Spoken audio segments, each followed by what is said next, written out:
to creating a contract workspace for Ariba contract management for July 10th. Today's session is sponsored by the Customer Management Organization here at Ariba and the Best Practice Center. My name is Brian Waller, and I'll be facilitating the session today. I'm a Customer Enablement Manager in the CMO organization here at Ariba. Today's presenter is Peter Kosovec, who's a consultant with the Best Practice Center. The agenda for today is designed to get you comfortable with creating a contract workspace in the Ariba contract solution. It's designed for someone who doesn't have experience in the Ariba contract solution. There are no recommended prerequisites. This is the first course in the series. Topics in the session will include dashboard configuration, including general orientation, customization, search and manage preferences functionality, creating a contract, filling in header fields, selecting the appropriate template. We'll include a contract workspace review where you will learn about the components of a contract workspace and why each is important. You'll learn how to upload and maintain the documents in the Documents tab within the contract. You'll also gain some understanding of the basics of the Task tab and the different task types. And in future sessions, which I'll talk about in a little bit, actually at the conclusion of the session, you will see some further WebEx sessions that will explain tasks in greater detail. We'll also talk about setting up the team, including project participants and contract access, and finally, publishing a contract workspace. So with that, Peter, I will hand it over to you. Great. Thanks, Brian. Okay, welcome everyone. As Brian mentioned, my name is Peter Kosovec, and I work here at the Best Practice Center at Ariba, and I'm going to steal control of the WebEx here so I can share my screen. So bear with me in just a second here. And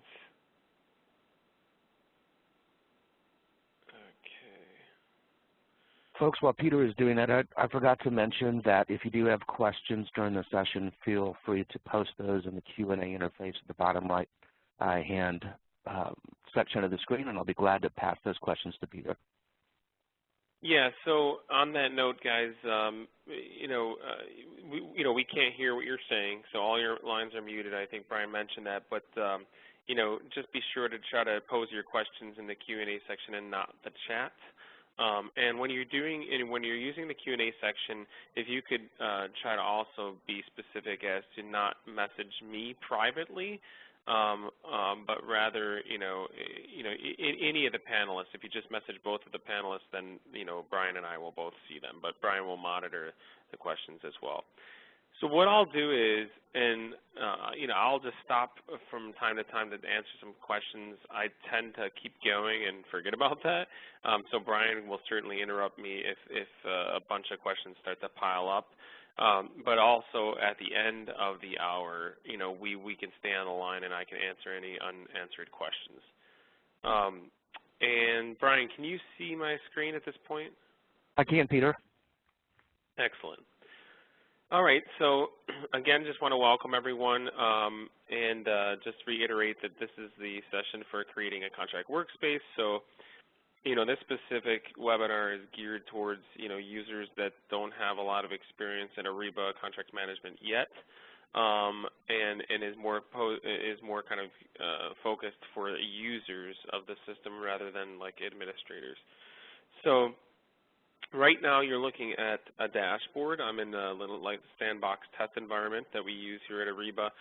And the first thing I want to kind of talk about on the agenda here is this dashboard navigation and customization. So when you log into the Ariba system, you'll see something similar to what you're looking at right now, which is our dashboard. I'm on the home dashboard. You can see out of all the tabs on the top, the one that's highlighted in blue is the one that you're currently looking at down here. Okay, if I were to click on, say, contracts, it would change the tab to highlight the contracts tab, and now I have another dashboard down here. So whatever tab I have highlighted up here, that's respective to what I'm seeing down here. So let me click on the home tab again. So what's involved on the dashboard is we have a lot of different things that you can have, okay? So by default, you're going to have a bunch of stuff already. And when I say stuff, like some of these little window panes you're seeing down here, such as common actions, news feed, search, whatever, whatever your starting point is for your organization, you as the user have the ability to customize that dashboard for your particular likings, okay? So how do you customize dashboards? Well, first thing is, if I, again, am on the home dashboard, anything I do to this dashboard will be, customizing the home dashboard, right? Conversely, if I was on the contracts dashboard, I can customize that. They're separate, right? So let me give you an example. This Common Actions panel over here, I just want to talk about this a little bit first. You see under Create, I have some links such as Create Contract Workspace Procurement, Contract Request Procurement, Analytical Report, or Create a Knowledge Project, or more, which will give me other links that I can go to create other types of projects. This is really the same links you would get if you clicked anywhere under this Create menu in the blue bar. You would have the same options. Analytical Report, I see that here and here, right? It's going to take you to the same place. So really, in the blue bar, everything under this Create menu would be the same options that you would have under the Create menu in Common Actions panel if you choose to have the Common Actions panel on your dashboard. It's just there for added convenience, so it's basically eliminating a click. I don't have to click on Create, then click the particular project I want. I can just hit it right here one time. And also, it sorts this list based on which links you kind of click on most often, okay? So that's just a little background on Common Actions panel. Same thing with Manage. These links under Manage, same links that would be under Manage if I clicked under Manage on the blue bar, okay? So let's talk about this a little bit. So this blue bar, we kind of call the command bar, and it's always present no matter where you navigate in the Ariba system. So you can always kind of kick down these submenus and reach those links.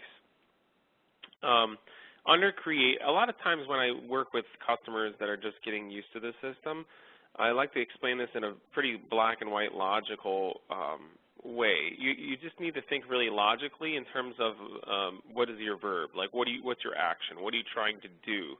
So as you start to learn the system, maybe you have your mind thinks a certain way because you used to work with a different system, or you just had a file share, whatever, for your old contract management system. But I just, would like you guys to think, what are you trying to do? And that's when you're getting to know the system and you don't know it yet, that's what I want you to think of. Are you trying to create something, in other words? That's why we have these different options. Are you trying to look at something or find something that already exists in the system? So if you're trying to create a contract in the system, well, obviously that's going to be under the Create menu, okay? If you're trying to create a report, you would also go under the Create menu, and you can see Analytical Report, okay? If you're trying to create a request, you get the idea, Knowledge Project. So if you're creating something from scratch, it'll be under the Create menu. Search menu is going to be searching any of those same projects, whether it be a knowledge project, a contract workspace, a contract request, if you have sourcing, a sourcing project, blah, blah, blah, or suppliers, okay? Another great example, you guys using a contract management system, you're going to maybe go to search for a supplier, maybe to change address information or something like that. But if you're going to create a supplier, you can also go under Create, and actually what they did here is that the user that I'm currently logged in as doesn't have the capabilities to create suppliers, so I don't have that option under Create. So that's kind of, I just wanted to point that out, think about what you're trying to do. That'll really help you in terms of where you need to go, okay? Manage, now this one's a little bit unique because you would ask, Peter, what does manage mean? Well, the way I like to describe what's under manage is different areas in Ariba of where things are stored, okay? So you have the clause library. If you're using the clause library in our contract management system, that's where your clauses are stored. Personal workspace, every user gets a personal workspace. It's just like a folder that contains whether you saved reports there or other knowledge projects or whatever you've saved there. That's only your environment that you can access and no one has access to besides yourself. Prepackaged reports, that's a common area, where we have the pre-configured reports with your product. So these are kind of areas, right, with the exception of a couple things. So public reports is also an area where, everyone can access those reports. And then supplier knowledge would contain your SPQ, your supplier profile questionnaire, and you can manage that. If you might not have the capabilities to manage that. It depends on what kind of user permissions you have. But one of the differences is if you're an administrator, you would also have the administration link under Manage, which will allow you to go do all kind of things like, manage users and permissions and business contacts and stuff, all kind of stuff. So just giving you a little background, because this command bar is kind of part of the dashboard as well. Recent, you're going to have the recent areas or projects that you've accessed. And I just want to show you under recent here, we have something on the dashboard, I believe, that's similar to that too. I might not be displaying it. Yeah, I'm not displaying it. But so let me show you how you can choose what to display on your dashboard or what to get rid of on your dashboard. So if you don't want the Common Actions panel or one of these window panes, all you have to do is click on the X in the upper right-hand corner of that window, and it will blow it away off your dashboard. And by the way, here's the recently viewed pane I was looking for. So all these projects are the same ones I would see under recent in the blue bar. Okay. Now let's just say, I want the Common Action panel back, even though I deleted it, I did it by mistake, or I changed my mind. So if you click on this Configure Tabs over here, and then you simply say Add Content, it's going to pop up the window that gives you all the options of the other things that you can add to your dashboard that may not be on the dashboard yet or currently. So I can see here I have Common Actions. So if I click that, if you just click it on this little menu, it's going to pop it down to the bottom. But the cool thing about the dashboard here is that if you hover over like the top of the window pane, you get that little cursor crosshairs thing. You can click and drag with your mouse and drop wherever there's a dotted blue line. So that I can put it right back where it was, which is right there. And there it is. So any of this stuff I can drag and drop. I can drag my search down on the left-hand side as well, as an example. And let me just talk about the search for a moment. I go into the search capabilities and the different searches in a lot more detail in the next webinar, which, by the way, there's another managing your contract workspace webinar this afternoon as well that I'm actually doing as well. But just to give you a little background, this little search window on your actual dashboard is a much more basic search. In other words, here it's highlighted that I'm going to search for the project type contract workspace procurement, but you only have these three fields to search by: keywords, ID, and title. All the other contract header fields are not here, but you would get to them, or you get to the full search engine if you actually clicked search. That would take me into my search engine. So we'll talk about that a little bit more in the next webinar. But this search, if you don't use this search and you frankly always go to say search contract workspace procurement and go into your full search engine, well then you could just simply blow this away off of your dashboard. It's gone. I just clicked on the X. So you can drag and drop things where you want. You can get rid of things by pressing the X. And then you can add things by clicking this Configure Tabs and saying Add Content, right? And maybe I want to pull the search back on. Now, if I click on what I want and drag it right off that menu, then I can drag it right to where I want it to go. as opposed to if I just clicked it on this menu, one single click, it'll pop it at the bottom of the dashboard, and then I can drag it where I want it to go. Okay? You can also go here, like if you wanted to add reports to your dashboard. First of all, the report must already be saved somewhere, like in your personal workspace, or public reports, or prepackaged reports. Or, it needs to already exist, because the dashboard report will just be referencing that. So if I clicked on, for instance, chart table under reports, okay, it's going to ask me to explore as to where that report lives. So I can just say, hey, this is I want this it's going to be in the REBA prepackaged reports, and it's going to be under contract workspace procurement, and I want to display active contract workspaces by owner. And I want it to be a table, pie chart, column chart. What do you want? I'll say I want it to be a table. And now it should be at the bottom here. And there it is, and it's retrieving the data. There it goes. So it refreshed and retrieved the data. So now I can take this. Oops, sorry. I can take this and drag it where I want. And now I have my desired report on my dashboard. So that's how you add things to the dashboard.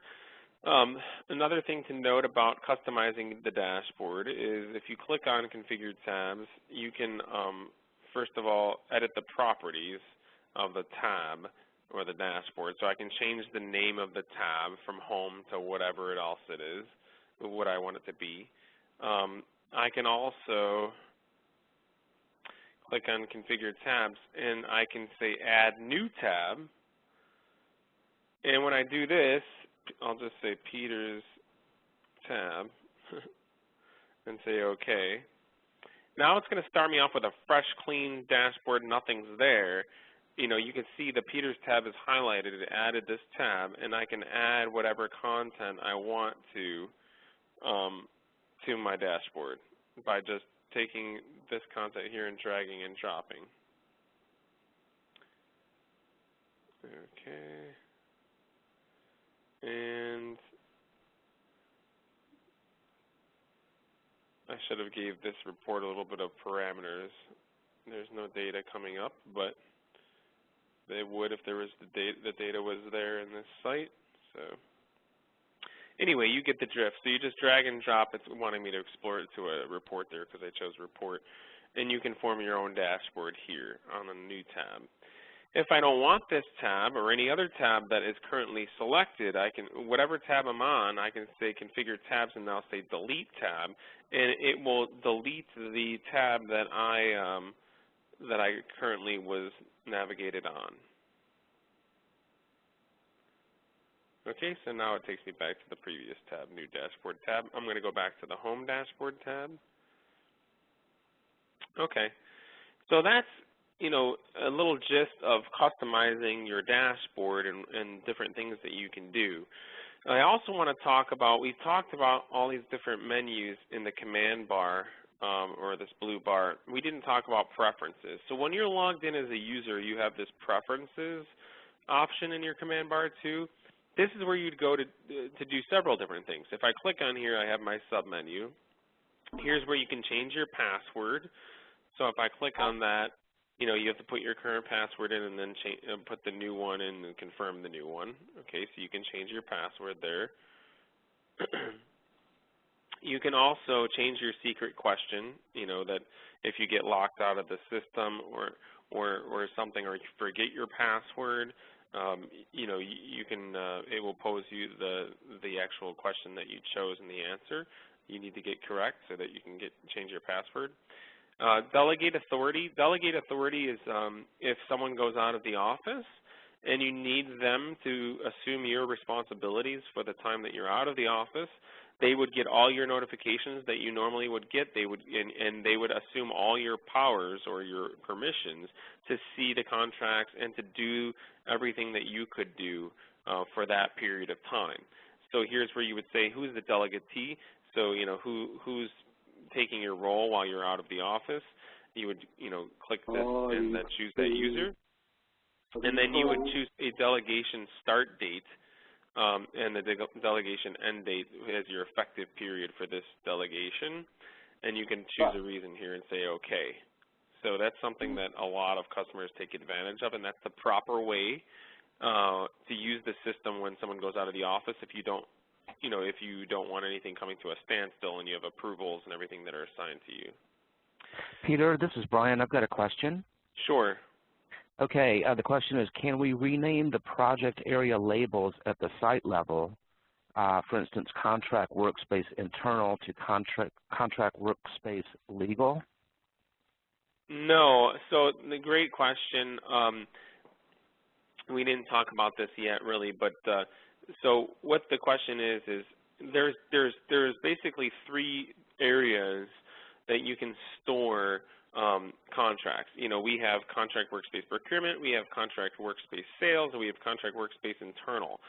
Right now, this particular user that I'm logged in as only has procurement capabilities. So otherwise, if they had permissions that were like contract agent sales, contract agent internal, you would see those links here, so you could create a sales workspace also in an internal workspace. But you can't change these names. These are hard-coded in, so you can't change them in the common actions or here in this list.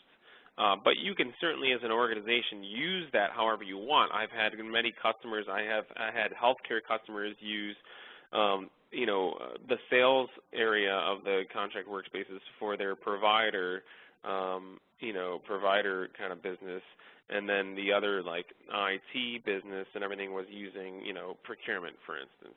But you can't change the names. Any other questions at the moment there, Brian? That is the only one that I've seen. Okay, great. So also under preferences, we have update profile, and this is where you would click to actually, change things like what is your display name when you log in. Like here in the upper right-hand corner, I logged in as a test user called PeterTest1. Your business phone, fax, and your time zone and stuff like that in your email. Okay, so you can change that there. And then updating your default locale and currency. So what's your region and what's your currency? If you're using a multi-currency site, so your organization is dealing with multiple currencies across the globe, you can choose your default currency. So if there's conversion rates loaded in, you can see it in your own currency. And there's notification preferences. This is a big one. So if I click change notification preferences, all these like rows that are checked off and highlighted in this list, these are all the notifications that go out of Ariba, and there's a lot of them. So really take time to go in here and examine really what these notifications are saying here and if you want to receive these or not. Don't go in here and uncheck them all, because believe me, it will come back to haunt you. You're going to be wondering why you're not receiving notifications. A lot of new customers are like, they're receiving too many notifications and they're not used to it, so they just turn them all off, and that's really a big no-no. But go in here and definitely, uncheck the ones that you don't ever care to receive, and leave the ones checked that you want to receive. Peter, do you have a moment for another question? Sure. This question is, does Ariba send a notification when the delegation period is up? I don't even know the answer to that off the top of my head, but I'm inclined to say no. Let me just see if I happen to see it up real quickly. So tasks are delegated to me. That's just if if someone uses delegation of authority, and then therefore you become the owner of tasks. So there is that one. Let me just see.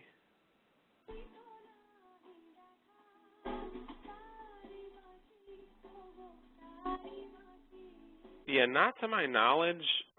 That's a great question, but not at least out of these these actual email notifications. I can't say, like, to me, I've never heard of that. That's probably a good idea, but I can certainly follow up 100% offline after the call and answer that 100% there. Okay. So also under preferences, there is change desktop file sync. So we're not going to get into desktop file sync today, but basically it's a way of synchronizing your uploaded documents to a Vault directory on your local machine of those, another copy of those documents, where the system kind of senses when they're out of sync, so it asks if you want to save the document as a new version when it kind of realizes that you've changed something. But you can turn desktop file sync on and off as you please there. And then you have changed dashboard preferences, which is just saying, hey, do you want them to show a confirmation page when you delete a dashboard tab and when deleting an item from the dashboard. So not a big deal there. But so that just gives you an example of many things here on the dashboard and things that you can do. Now I'd like to dive into actually creating a contract workspace. So because this particular test user I'm logged in as has procurement contract workspace capabilities, I'm going to focus on using that area. So if we want to create a contract workspace, the first thing you would do as a user is either, if you have the Common Actions panel present, you could just click Contract Workspace Procurement under Create, or like I said, it does the same thing if I click Create in the blue bar and then say Create Contract Workspace Procurement.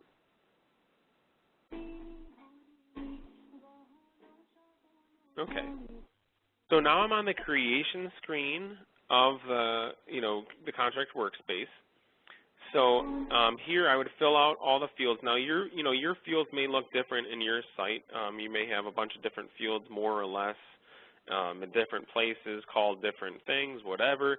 All this stuff is pretty much, for the most part, configurable. So through deployment, this was with your organization, and the deployment project manager was kind of hashed out as to what your fields, what data you're collecting on your contract workspace. But on the creation screen, we simply want to fill out what we know. So I'm going to give this contract workspace a title. For our webinar, I'm just going to simply date this thing.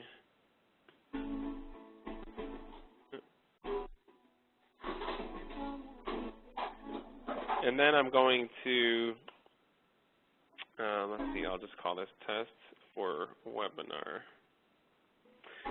And then I'm going to fill out other things that I know. So I'm not going to go through every single one of these fields, but I'll try to talk about a few of them because these ones are out of the box. Like name is out of the box. That can't be changed. This is the title of the contract workspace. Copy from contract, that is, if you drop this down, it has a short list of a couple projects, but if you go to other, you can search your entire database of the projects that you at least can see, and you can choose one that already exists, like a previous contract, where you want to kind of pre-populate most of these fields based on that previous contract. So that, you might want to take advantage of that if it's going to save you some time. Test project, yes or no, is a required field here. And the reason we have this flag, yes or no, on a test project is because if you're in your production system and you are running a test, you certainly would like to filter those test projects out when you're reporting. So you can filter your test projects out in reporting. So I'm going to label this yes as a test project. Hierarchical type is whether this is a standalone agreement, a master, or a sub-agreement. I'll just say standalone. And then we get into fields that basically can be more customized. Document type, in this particular test site, we have a document type. I want to show you, I'm going to leave this blank right now, and I'm going to show you why in a second, because I want to demonstrate a functionality that can be implemented. Supplier, who is this contract with? I'll just choose this supplier, this test supplier I have there. So a lot of times in these webinars, I like to show some functionality that can exist or can be configured in your system with Ariba's help. And Peter? one is, I just chose a supplier, and as you can see, with these other next few fields, type of organization and state of incorporation, they pre-populated based on my supplier selection. So what it did is it just, these two fields are configured so that it says, hey, go grab the state of incorporation from the supplier record that is selected here. So that's something that can be done, just so you guys know, as an example. It can be set up in your site. Affected parties is, what other suppliers in this case, because it's a procurement contract, what other vendors are affected by this agreement? Is it if it's a multi-party agreement, then here you could select your other parties that are involved in the contract versus the main supplier here. Hey, Peter? Yep. Peter, this is Brian. I have an additional question, Sure. if I may. Yep. The question is, can we reorder the fields in this pane, maybe putting some into the second column? Yes, so you can certainly change the order of this and where fields lie on the screen. You can also change, the names of these fields and what's required. When you see these asterisks, that means they're required to have the value before you can actually create a contract workspace. But you cannot do that yourself. Your organization or your designated support contact, whatever, would have to work with, Ariba. Basically, you file a service request with customer support, and they should be able to make those changes for you. Any other questions there, Brian, yet? Not at this time. Okay. Contract amount, that's self-explanatory. I'm just going to put some amount here. That's in USD here. You can see it's specified here because it's a multi-currency site that I'm working in.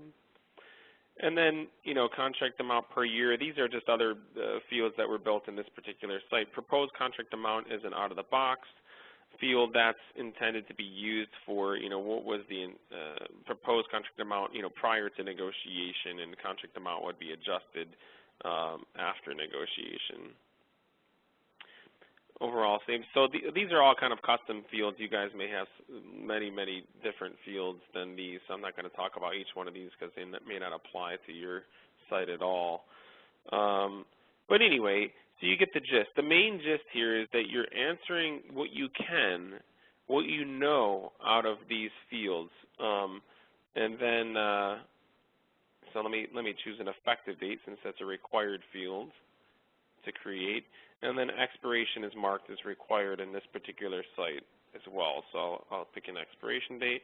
And now, underneath the fields, you can see it says select the template you want to use and answer any questions related to it to create your contract workspace procurement.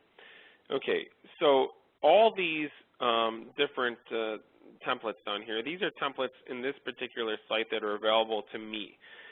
So every site can be configured in many different ways. You may only see one template at the bottom, okay?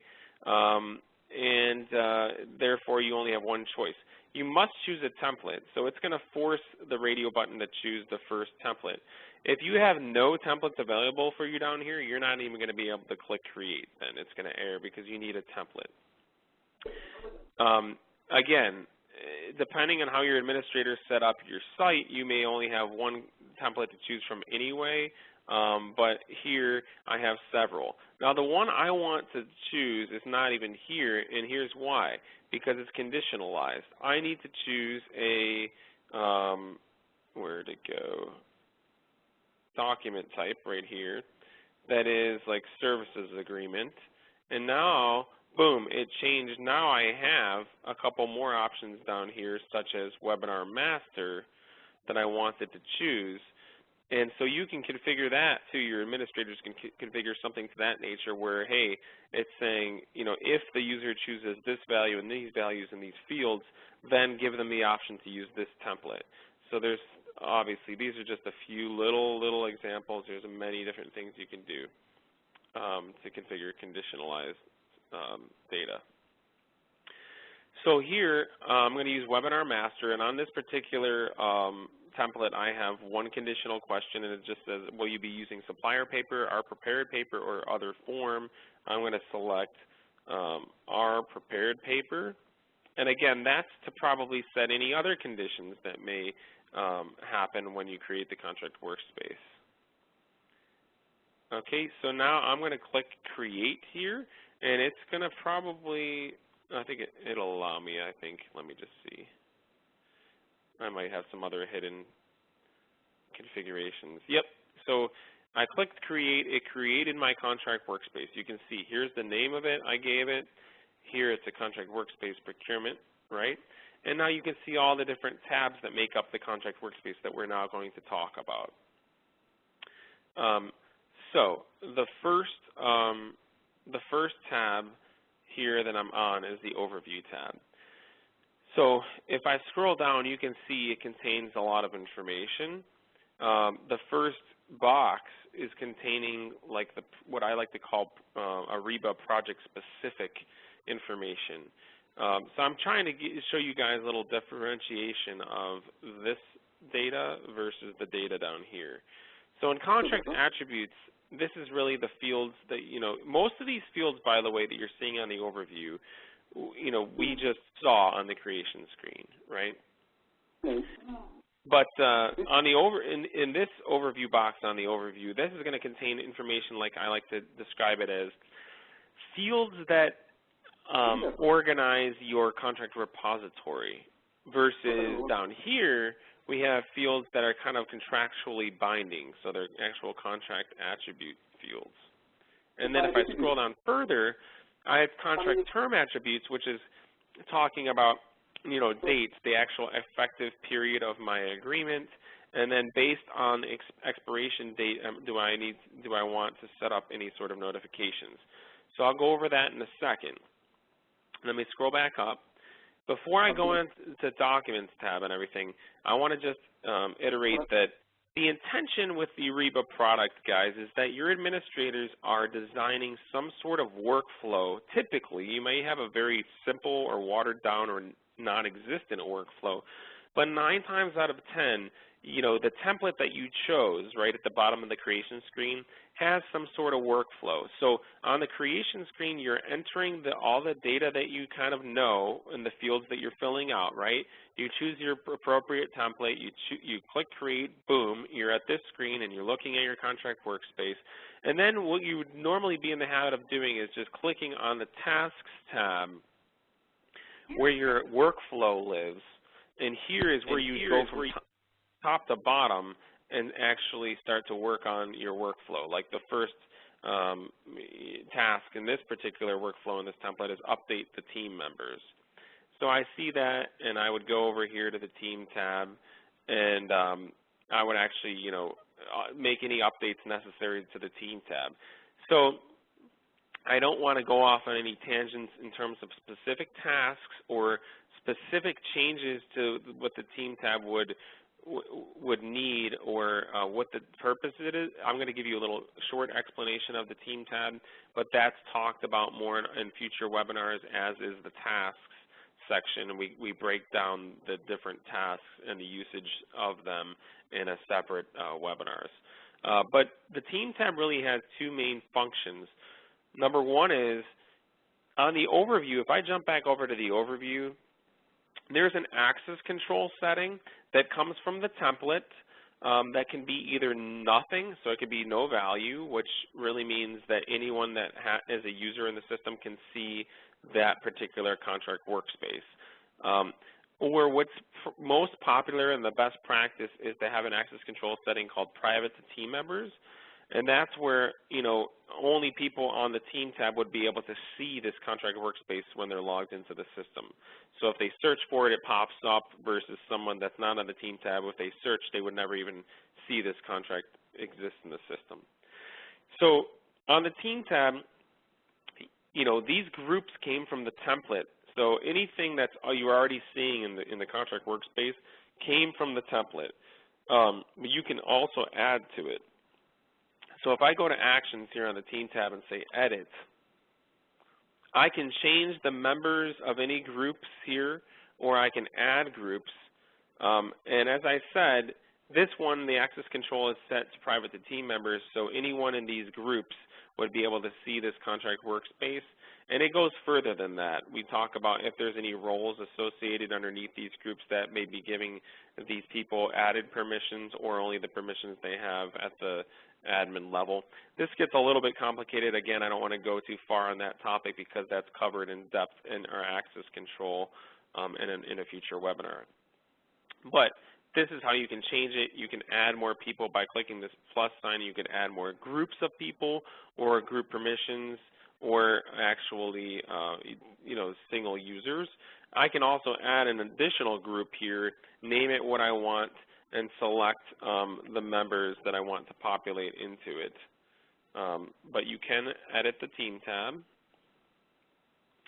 So let's say the Team tab looks good to me. All I would do is click on Update Team Members and say Mark Complete, because that's a to-do task, so it kind of checks it off, and it's marked the status of that task complete.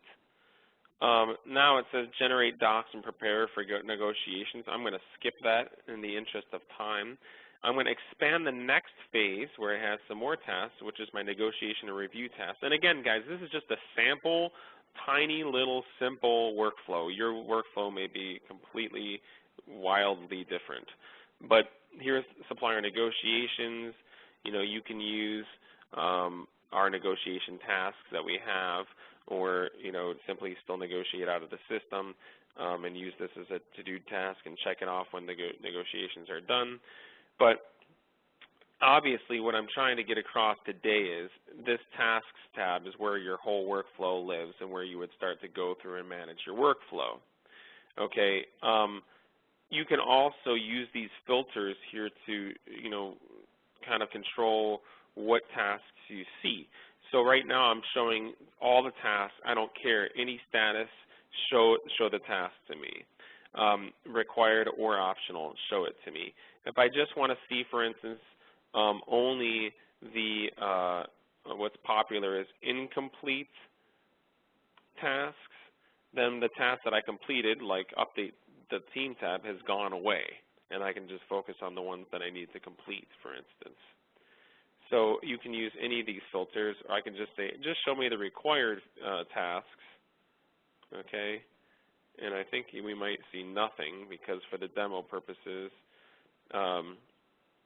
we made everything optional, I think. And what this means, guys, when we talk about optional or required tasks, you can see none of these tasks have asterisks next to them. So they're all optional tasks. In a workflow, typically you're going to have at least some required tasks, if not most of them. And what that means is they must be complete prior to publishing the contract workspace. And we're going to talk about how to publish a contract workspace and what that means in a few minutes here. So that's what you do basically in the Tasks tab. You can also add tasks. So this workflow came from your, your template, but you can also go to Actions and say create to-do tasks or notification tasks or a phase, or of course you wanted to create something more sophisticated like a approval task or a review task, you would need to do that from a folder on the Documents tab or the actual document on the Documents tab by clicking the folder or the document and then saying create, review, or approval, blah, blah, blah. We call those ad hoc tasks because you're adding them at the workspace level, not just they didn't just come from the template level.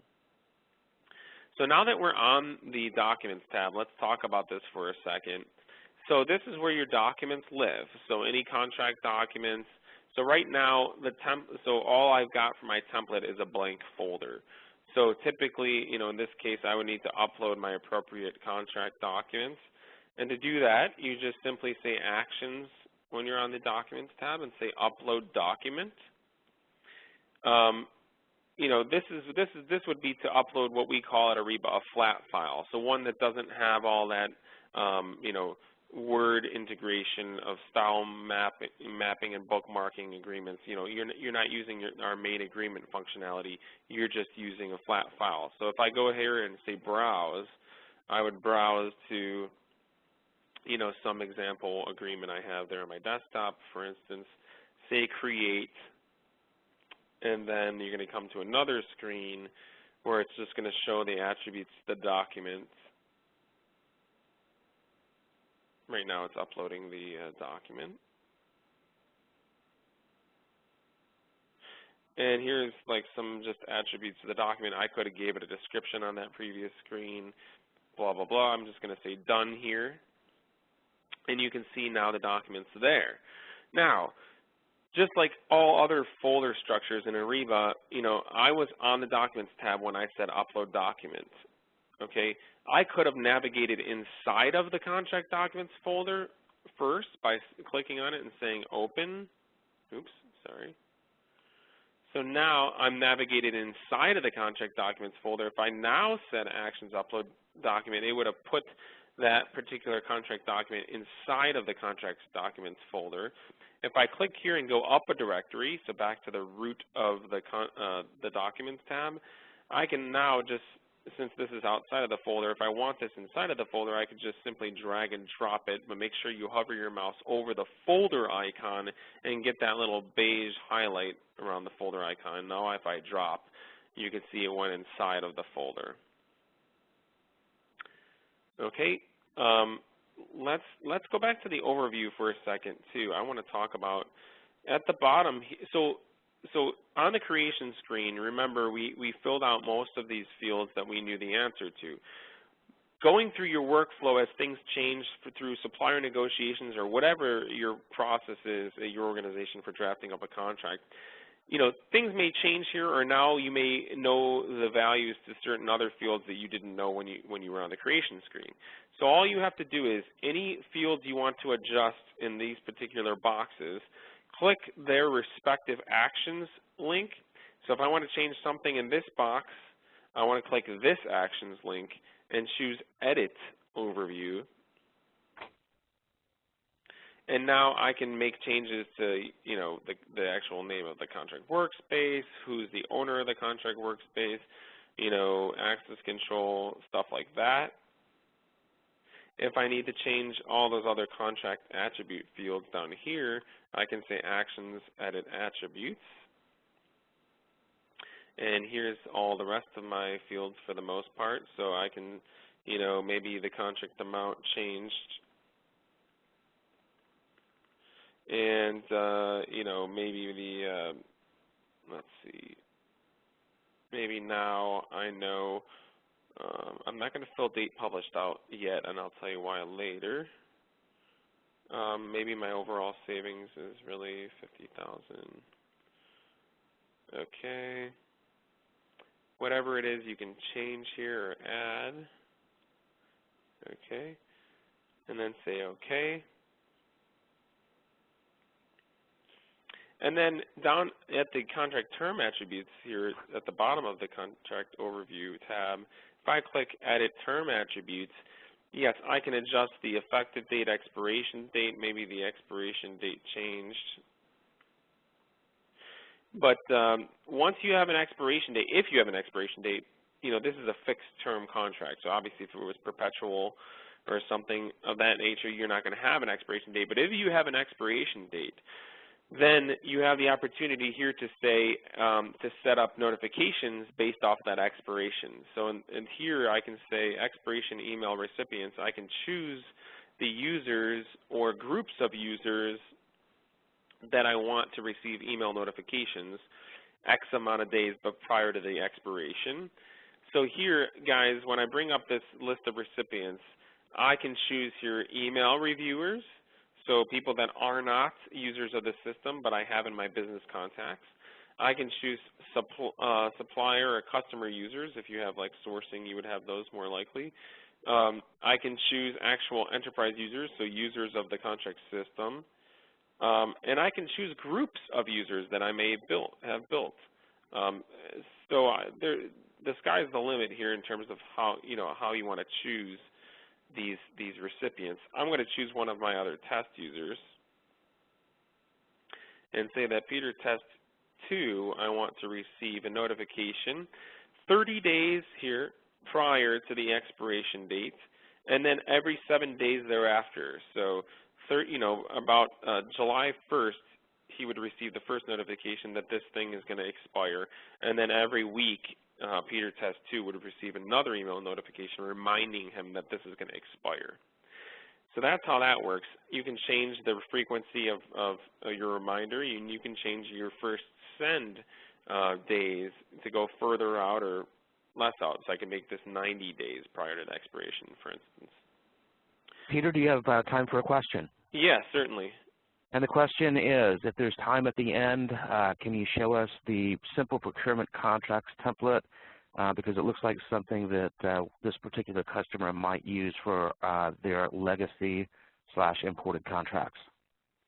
Okay, sure. I can. For people that want to stick around, I can do that at the end. So notice period in days. So I want to explain this real quick. So this is your first opportunity to select a set of recipients, and how many days prior to the expiration and your reminder days that you want to send this notification. You can also use a notice period, which is typically a period that is even further out from the expiration date or further ahead, that allows whatever users need notification so that they can make changes to contracts that maybe set up a renewal or whatever it is. So if I'm going to say maybe on this one I'll say 90 days, and if I click enter now that I've chose 90 days, it calculates what that notice date is. So 90 days prior to the expiration date is going to be 5/2, and now I get a whole other set of recipients to choose from, which you can choose multiple, by the way. And then based off the notice date, you can say out 30 days prior to the notice date, I want them to get notified, and then the reminder frequency here and everything like that. So that's how notifications can be set up based on your expiration. Although we also have notification tasks you can set up that don't have to be triggered or based off of your expiration date because you may not have one. Those we'll cover in the tasks webinar. Also, one of the other parts of the contract workspace we've talked about: overview, documents, tasks, team. Message board allows you to kind of with the team or the members on your team tab or anyone that's working on this project or this contract, you can go ahead and start a new thread just like you would on a message board on the internet and give it a topic. So if I wanted to say new topic, I could give this a topic and then form a message and start talking. I can add attachments and I can say okay. And now here, when someone comes in here, they can just go ahead and click on tests, and now they can look at it, and now they can say post reply, and you can keep these threads going in this communication back and forth. And furthermore, you can, if you're not in the site and on the contract workspace, you can say post via email, click on that link, and then you can copy this link, which is respective to this contract workspace, and you can carbon copy this link, okay, in any emails that you're sending, and it will automatically post that email content to this message board. So that's pretty nifty. A lot of my customers like to take advantage of. And then the history tab is just going to show you, any changes by what user at what time were made to this contract workspace. So the last thing I want to talk about is you can see the contract workspace status is right now in draft. Draft is the status that it is in when you create the contract workspace and prior to you publishing the workspace. When you publish a contract workspace, what that means is when you're searching and reporting on your contracts, you can see what status they're in and filter them out by that. Right now you can see draft would be something that's never been published, or what a published contract workspace would be is meaning that the whole workflow is done, it's been negotiated, agreed to, and all that, but someone actually went ahead and published it, which kind of means active. It means that contract is in effect, like the current day is in between the effective period of that agreement. If I click actions here next to contract attributes and simply say publish, I'm going to get a little error first, and I wanted to show you this. It says I cannot publish a workspace because the following required fields are not set, and that says date published.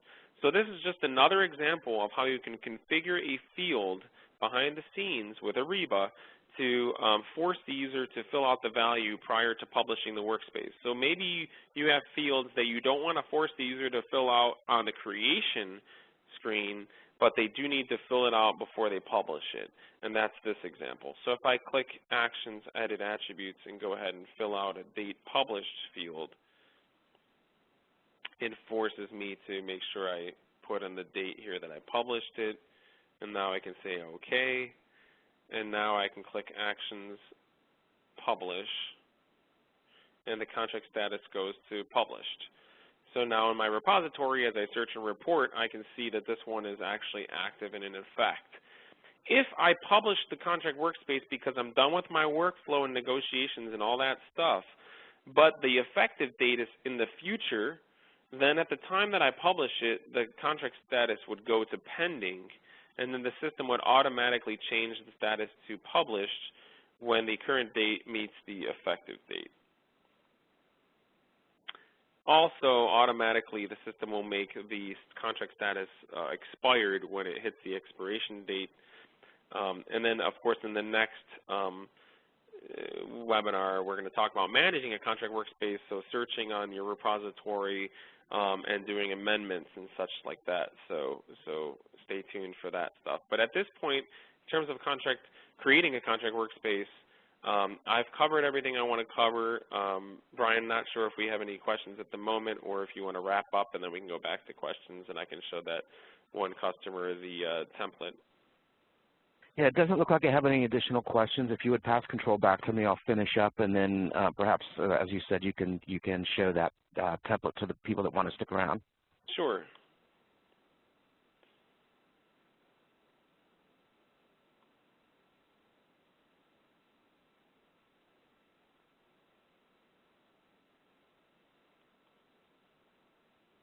Can you see my desktop okay, Peter?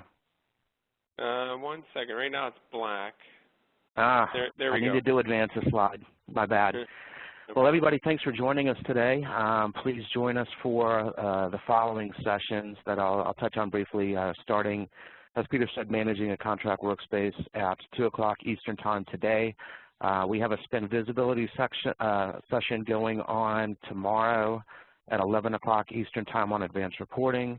I would encourage you to sign up for, if you haven't already, the contract tasks session on the 12th at 1 o'clock. Please help us improve this offering. You'll be prompted at the conclusion of the webinar with an 11-question multiple-choice survey. If you would, please fill that out just to make our future sessions that much more useful.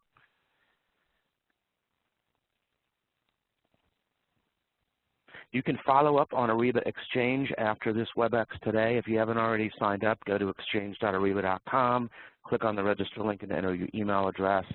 You'll then have access to the contracts community where you can interact with similar customers, have the opportunity to ask questions, receive feedback, and follow discussion threads.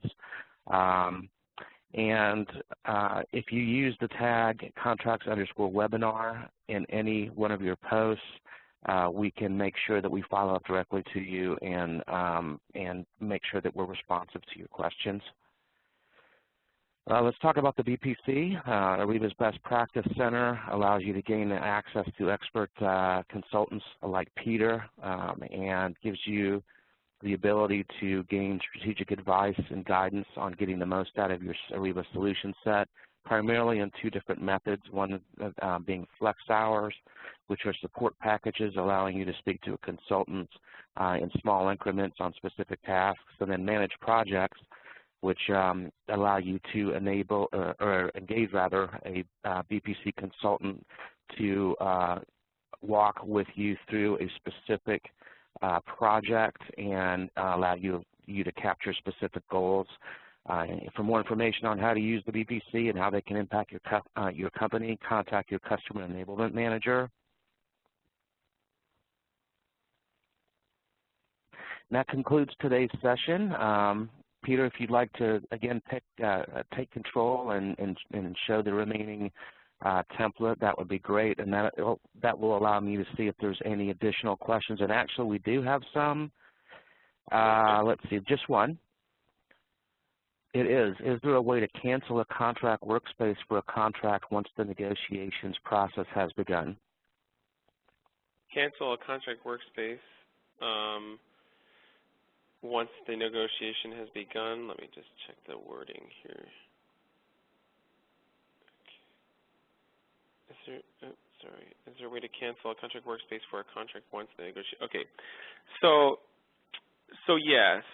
what you would do is, in that case, is if you created a contract workspace and you're going through negotiations, whatever, and it never really transpires to become, an agreement. You guys never reach agreement or whatever, or you're just canceling it. You don't want it anymore.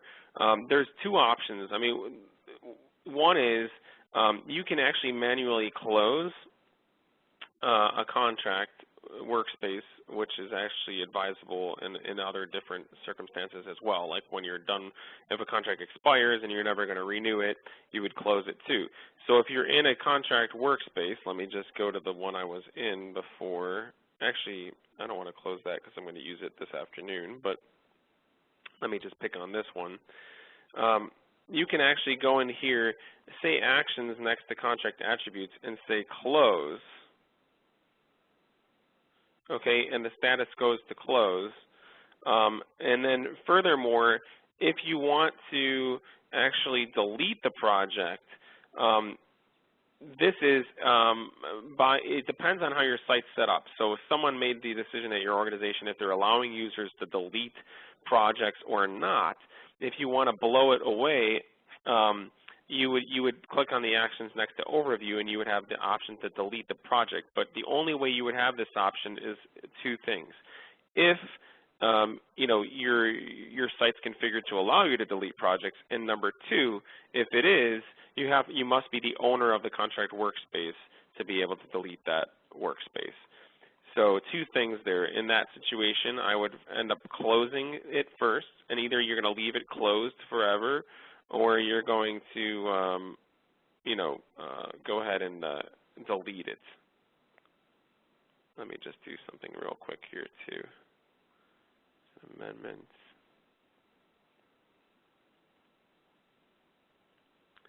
Okay. Another option, by the way, in the future, and let me just show you. Okay. Under actions is you can also put on hold. If there's something that's being held up but you might continue in the future, you can put it on hold, and that'll change the contract status to go to hold. So hopefully that answers your question. And let's see, we have more questions. We have, is there a limit at end? Okay. Is there a limit? Can you show us that simple procurement contract? Okay, so that's the one they want to see the template. And then I guess I just answered this last question I'm seeing here. Can you close the contract workspace even if there are tasks that have not been completed? Yeah, so good question. Yeah, so you should be able to close it even if there's tasks that have not been completed. The only thing that, would restrict you in terms of tasks being completed is if the task is designated to be a required task, then you must complete the task prior to publishing, but not closing. Okay, so with that being said, I don't see any other questions at this minute, so I'm going to jump to, I'm going to go under Manage, and I'm going to go into Templates, where, that's the area where the templates live. And I'm going to go into this folder which contains the particular template the one customer would like to see. And so here's the template right here. If I click on it and say Open, I just want to preface this last piece of conversation here by saying, we do have a webinar that's focused on kind of templates. So if you're going to be a template administrator and that sort of thing, please visit us or come join the webinar for template administration, because we'll go into this stuff a lot more detail. But really, here it is. And to be honest with you, I'm gonna click on the Tasks tab here and just expand the phases so you can see all the tasks. I mean, we just have a simple first phase that's initiation authoring. And the first task we have is to update the team members, just to ensure that, that the access control, if it's private to team members, and if there's any other tasks that are assigned to, groups on the team tab, that you have the appropriate players in there. Upload documents. So this one would only be pulled in if, they answer the question that they're using supplier or other paper. Then this would be pulled in so that they would go ahead and upload the supplier paper. Generate docs and prepare for negotiations. This is, if it's not supplier paper.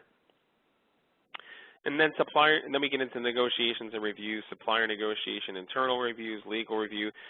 I mean, here's the thing. This is just some example reviews or kind of phases that we see in a typical process, but really, I'm not really necessarily recommending this process. This was built simply for the webinars to keep it very simple, and simple meaning there's not any required tasks. They're all optional. So I don't get hung up if I need to show you how to publish the contract workspace. I don't have to go and, kick out things for review and approvals and all that sort of thing. So I wouldn't necessarily recommend this as a best practice. However, I do understand that there's customers that need some simple templates sometimes where they don't need to go through some vigorous kind of processes. So if that's why you want to see that, that makes sense. So we just have supplier negotiation here set up as a to-do task. So that would be, this would be done out of the system and just marked complete when done. You can always store kind of a current status as to what's going on in that negotiation, like in the description of this task or something like that. Internal reviews, that's very generic. Typically I see a business review and a legal review. And then we have approve the contract document. So typically out of the middle phase of negotiation review, then we have your kind of final approvals again, right? That's kind of why we have it this way. And then obtain signatures, execute, upload the final PDF, and publish. Any questions on this template specifically? If you want to shoot them in the Q&A, I'll wait for a minute and see if I get any specific one. Okay, I have one here. The description of the simple procurement contract said no documents or tasks. That's what we would use to import old contracts. Yeah, so this one doesn't have any documents. It just has a folder. But if the overview, I take that back, I'm sorry.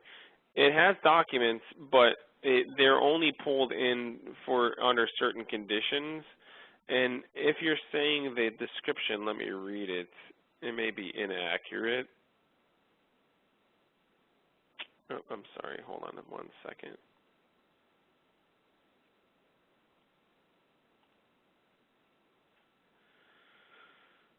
Okay.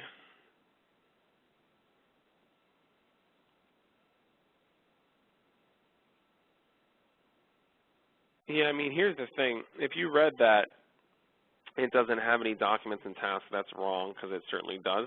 It might have been that when we created the template that we copied it from another template and it copied its description and then we built tasks and documents. But if you need a template that doesn't have any tasks or documents, it'd be as simple as going to manage templates. Okay, you need to first of all have a permission to be able to create templates, which is called template creator, so keep that in mind. If you don't have template creator, you're not going to have the templates link under manage. So if you don't have that, you need to talk to your customer user administrator at your organization so they can give you that permission. So once in manage templates, you just simply have to click actions, create template, and then you choose what type of template you're creating, contract, workspace, procurement, or whatever. Say okay. Give it some sort of empty template. Give it some sort of name. Say okay. And now I don't have any tasks by default. Okay, so there's no tasks, and frankly, there's no documents. So if you want something like that, it's purely blank. I agree with you. For bulk loads, typically we don't build tasks, you know, we can build folders, and then you know, on your documents, on your contract documents CSV for the bulk loader, you can specify what folder you want it to go in, and that folder must live on the template first. But yeah, you're right. I mean, this is how you would build a blank template essentially to use for bulk loading or whatever. Let me just see here.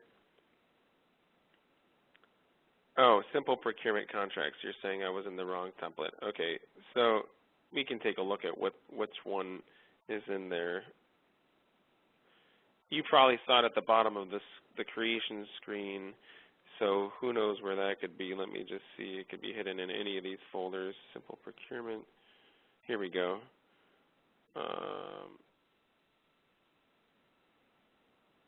I saw simple procurement, but I'm just seeing it had more to it, so I just wanted to see if there's. So let's just check out this one.